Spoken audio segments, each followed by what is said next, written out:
Bom dia, são 8h19, quarta-feira, 20 de maio. Esta é a TV Senado. Eu sou André Ricardo e você está assistindo ao Senado Agora.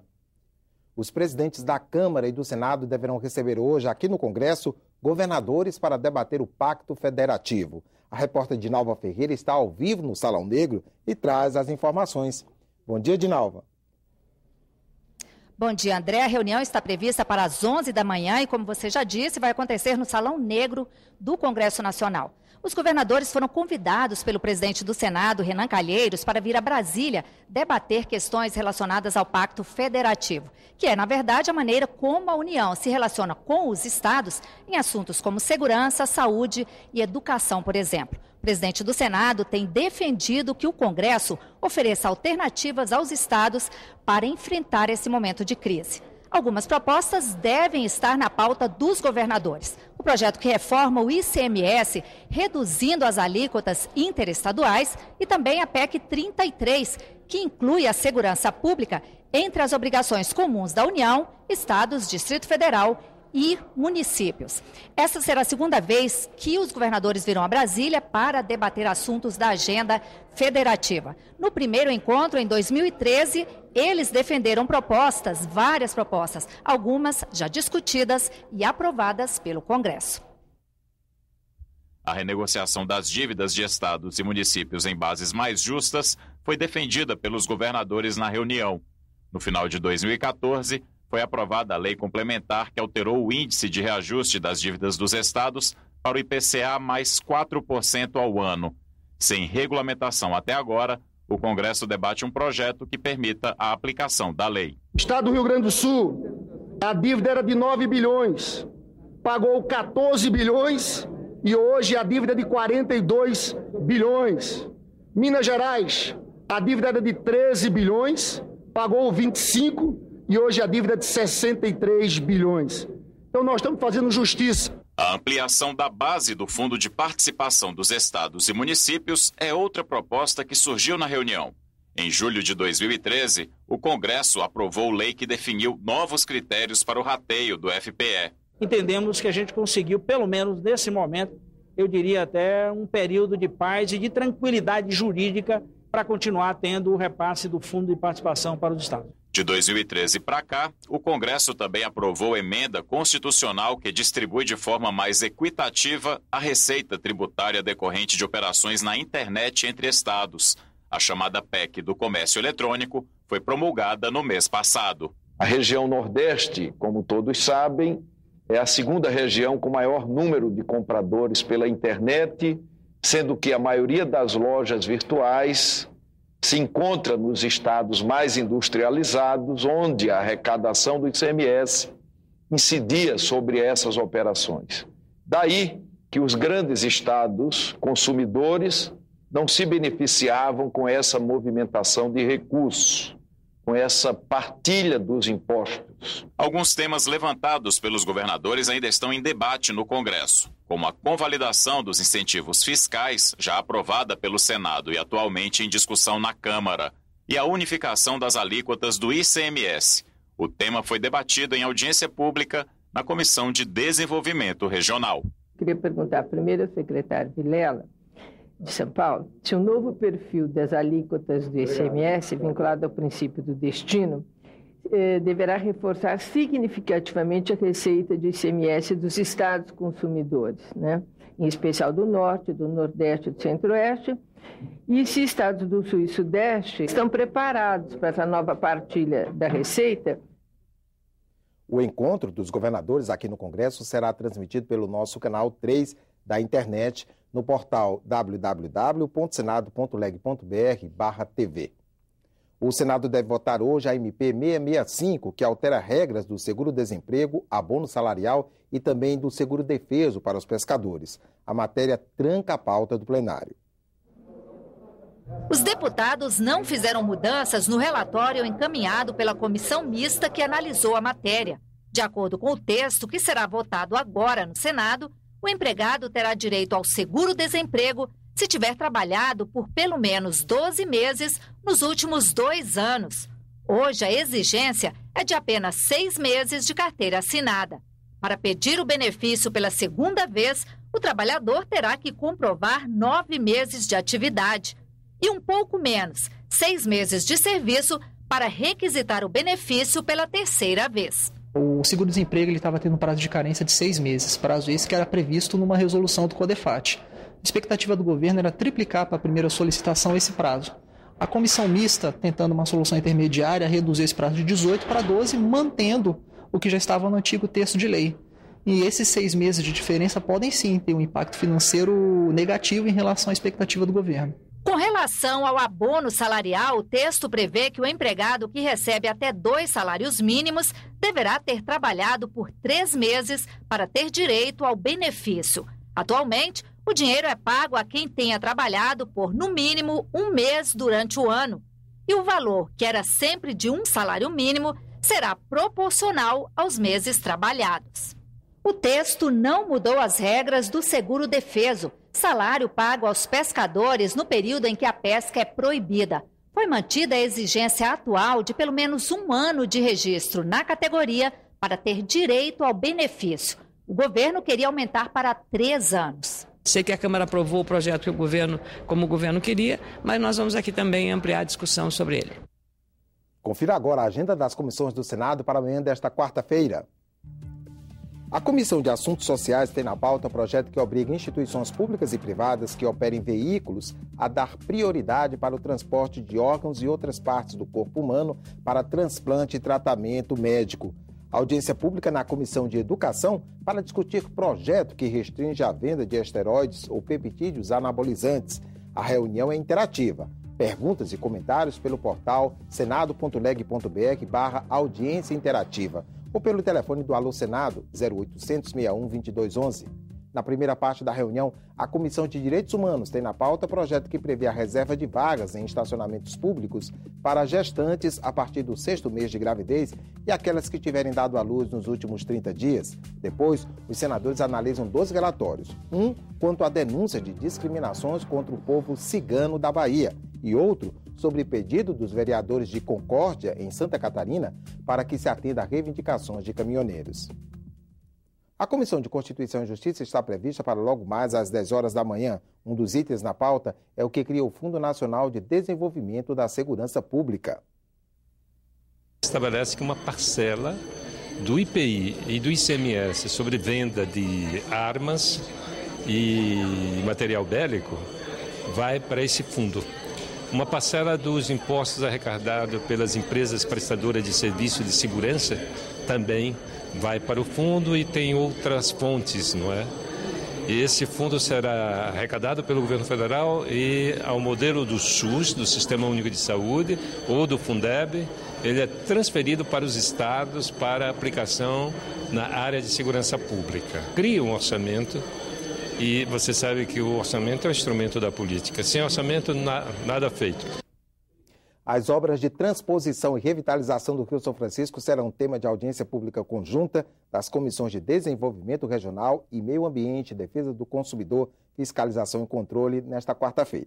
O ministro Gilberto Ock, da Integração Nacional, foi convidado para a reunião que começa às 9 da manhã. 470 quilômetros de canais vão levar as águas do São Francisco a 390 municípios de 4 estados brasileiros. Ceará, Paraíba, Pernambuco e Rio Grande do Norte vão ser beneficiados. 60% das obras já estão concluídas. Mas a pouca disponibilidade de água no São Francisco preocupa. Eu vi recentemente uma matéria que o prefeito de Petrolândia disse que já nos 5.000 hectares que estão sendo irrigados em Petrolândia, já há rodízio de abastecimento nessa região. 4 bilhões de reais já foram destinados para a revitalização do Rio São Francisco pelo governo federal. São ações que envolvem a proteção de nascentes, a recuperação das margens e a implantação de sistemas de esgotamento sanitário. Cada vez que nós cuidamos de uma nascente ou melhoramos a margem num pedaço do rio, nós percebemos que precisamos fazer mais em outra nascente, um trecho maior de margem, precisamos cuidar de mais esgotos, mais resíduos sólidos. É um programa que precisa ser permanente. Esse ano foi instalada no Senado uma comissão temporária para acompanhamento das obras de transposição do São Francisco. E a Comissão de Meio Ambiente já elegeu a revitalização do Rio São Francisco como uma política pública que vai ser acompanhada ao longo do ano. Esse rio é formado praticamente 75% das suas águas no estado de Minas Gerais, por várias bacias de rios tributários ou afluentes. O principal deles é o Rio das Velhas, que talvez seja o mais caudaloso de todos os rios das Velhas, mas hoje é um rio que tem problemas seríssimos como erosão, desmatamento de matas ciliares e também muito poluído por uma série de municípios que ainda não têm o tratamento adequado do esgoto. A Comissão de Infraestrutura tem reunião prevista para agora, às 8h30. Ela terá duas partes. Na primeira, senadores vão definir a política pública que será avaliada pelo colegiado ao longo do ano. Na segunda parte, haverá análise de projetos. Um deles determina que não haja cobrança do ICMS sobre a energia excedente da geração distribuída, que são aqueles casos em que a produção de energia é para consumo próprio. O excedente é repassado à rede distribuidora, que armazena essa energia enquanto o produtor não a usa, gerando um crédito. Atualmente, a decisão do CONFAZ permite a cobrança de ICMS sobre essa energia excedente, o que inviabiliza esse serviço.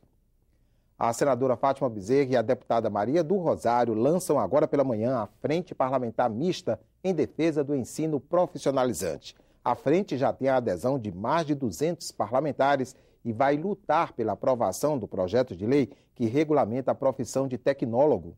A matéria ainda tem de ser votada pelo plenário da Câmara antes de vir para o Senado.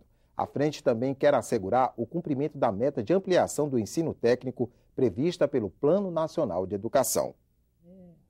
O percentual dos jovens que têm acesso ao ensino profissionalizante no Brasil é muito baixo, é cerca de 13,5%.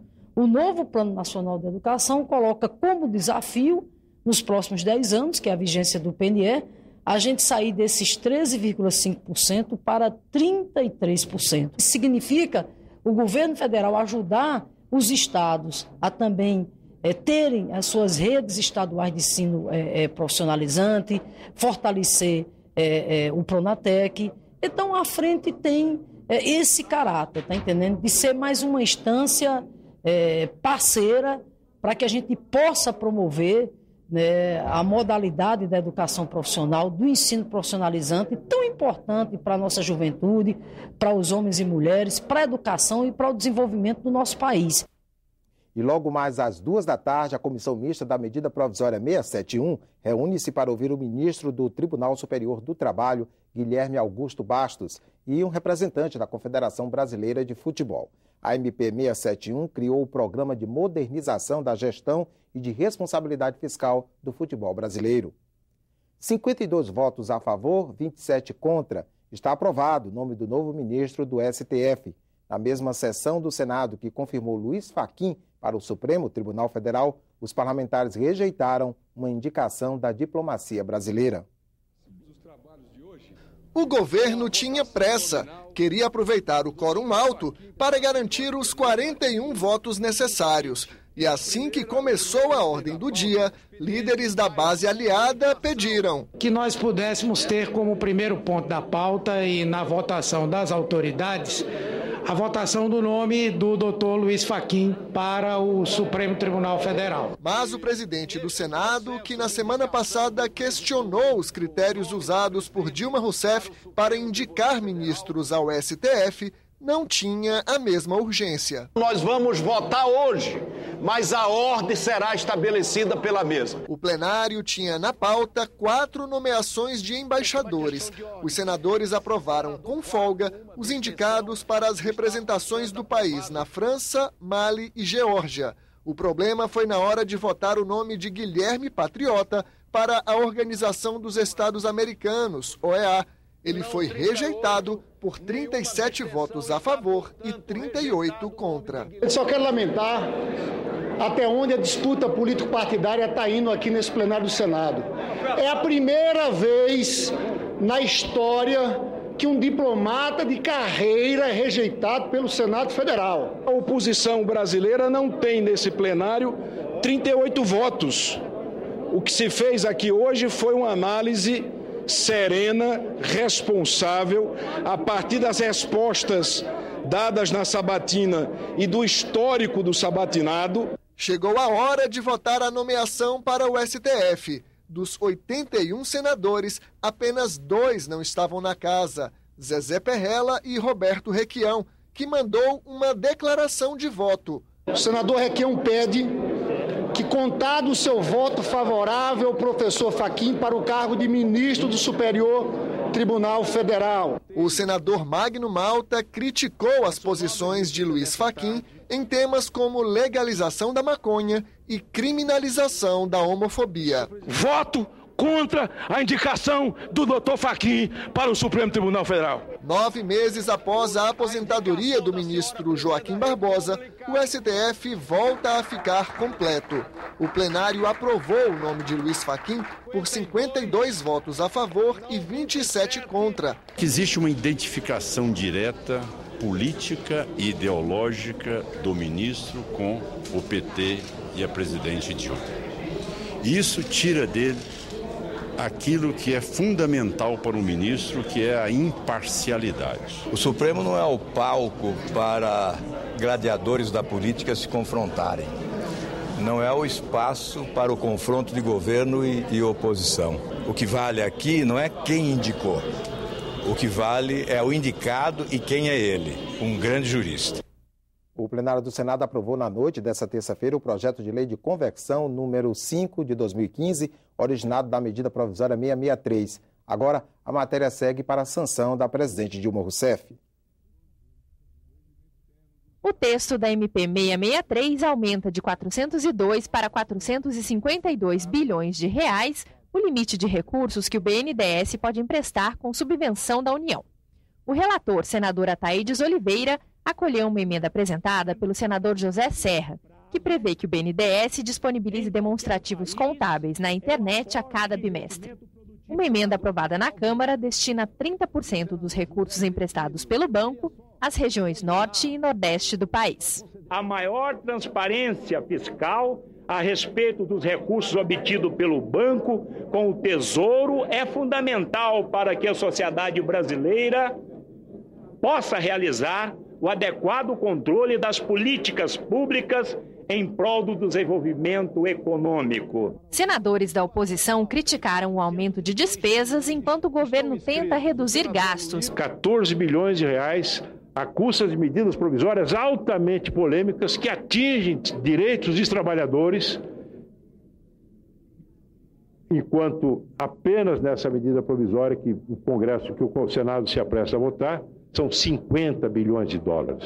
Governistas defenderam que o aumento de 50 bilhões é fundamental para a economia brasileira. Nós pagamos um preço caro ao longo dos anos, por conta, inclusive, da ausência de política de diversos governos anteriores que não permitiram o avanço e o investimento, por exemplo, em pesquisa e desenvolvimento para que a gente pudesse introduzir inovação. Ou se aumenta, senador Renan, a quantidade de recursos para se disponibilizar, ou nós não atravessaremos essa fase. O primeiro-ministro da China, Li Keqiang, esteve no Congresso nesta terça-feira. A visita fez parte da programação oficial da viagem do premier chinês ao Brasil. Li Keqiang chegou acompanhado de uma comitiva de ministros, secretários e também do embaixador da China no Brasil. A recepção aconteceu no Salão de Honra do Senado. O primeiro-ministro chinês falou que a aliança com o Brasil deve se fortalecer na política e também na economia. Já o presidente do Congresso destacou que a cooperação entre os dois países precisa do apoio do poder legislativo. Ele também aproveitou a visita para anunciar que o Grupo da Amizade Brasil-China do Senado deve viajar em setembro com o objetivo de fortalecer parcerias estratégicas. Do ponto de vista da parceria estratégica, dos acordos bilaterais, nós precisamos, sobretudo, avançar nesse momento. O primeiro-ministro chinês reconheceu a importância do poder legislativo nas parcerias entre Brasil e China. Acredito que este grupo vai, com certeza, contribuir para o avanço do relacionamento entre os dois países. E nós sabemos que a cooperação entre os dois países precisa de apoio dos órgãos legislativos. Depois de assinar o livro de honra do Senado, o primeiro-ministro chinês foi recebido pela Câmara dos Deputados. A China é o principal parceiro comercial do Brasil. Nesta terça-feira, os dois países anunciaram a criação de um fundo de 50 bilhões para investimento em infraestrutura. O aporte vem de uma cooperação entre a Caixa Econômica Federal e o Banco Comercial e Industrial da China. O acordo deve financiar a ferrovia transoceânica. A rota liga a costa brasileira à costa peruana e cria um fluxo de mercadorias entre a América do Sul e a Ásia. Ao todo, Brasil e China fecharam 35 acordos. A comissão mista que analisa a medida provisória do futebol discutiu em audiência pública temas como o refinanciamento da dívida, a situação dos clubes e a autonomia da CBF. Depois de 4 refinanciamentos em 17 anos, o futebol brasileiro ainda procura uma saída para a crise. Parlamentares, representantes do Bom Senso Futebol Clube, da Caixa Econômica e da Receita Federal participaram de mais uma audiência pública sobre a medida provisória 671, a MP do futebol. A situação de vários clubes hoje é uma situação pré-falimentar. O que você oferecer a este clube dificilmente poderá ser negado a ele do ponto de vista da adesão. Há, portanto, aqui uma situação de desigualdade jurídica também. Os clubes alegam que a CBF é uma entidade autônoma e resistem ao que eles chamam de adesão compulsória ao Profut, programa que condiciona o refinanciamento da dívida à modernização da gestão.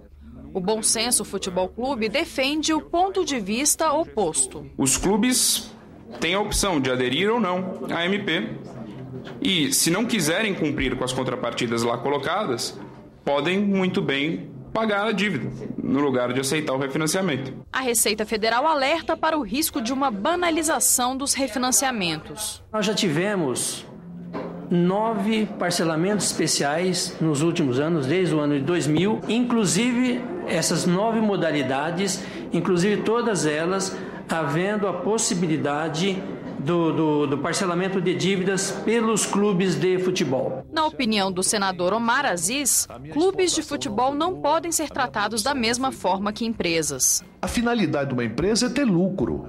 Os times não têm essa finalidade. Até porque você não tem, na atividade do futebol, algo que você diariamente está produzindo. Você não produz jogador de futebol, um time nenhum produz jogador de futebol para vender toda hora. Ficamos por aqui. No decorrer do dia você acompanha outras informações nos boletins do Senado Agora. Enquanto isso, continue assistindo a nossa programação.